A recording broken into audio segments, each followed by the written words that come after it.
Well, you know, the weather is looking great for an earlier than normal Skyfest at Fairchild Air Force Base. The air show this weekend features the U.S. Air Force Thunderbirds, and right before that, a performance from a group of Stearman biplanes based at Felts Field. KXLY4's Jeff Humphrey kicks off our Skyfest coverage now with a ride-along on these historic aircraft. It is the way the Lord intended us to fly. Open air cockpits, bugs in your teeth because you're always smiling, and these Stearman, an important part of our aviation history. At this point, they are lovingly maintained flying antiques.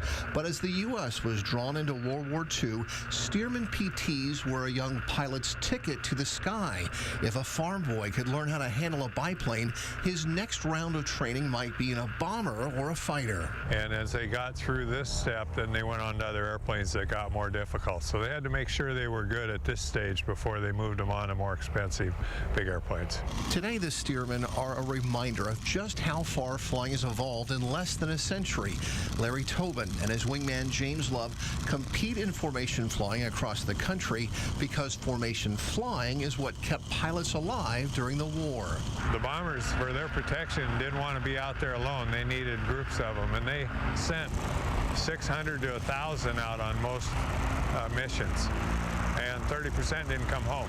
Tobin and Love take the old school approach to coordinating their performances as well.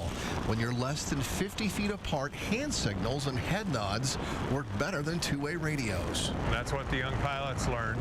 They didn't have radios in those days, and so they communicated with hand signals as we just did on the flight. The Stearman group also planning a missing man formation in honor of the Fairchild crew killed over Kyrgyzstan. Look for Larry Tobin and his fellow pilots and their performance just before the Thunderbirds take to the sky both Saturday and Sunday at Fairchild. Reporting at Felts Field, Jeff Humphrey, KXLY4.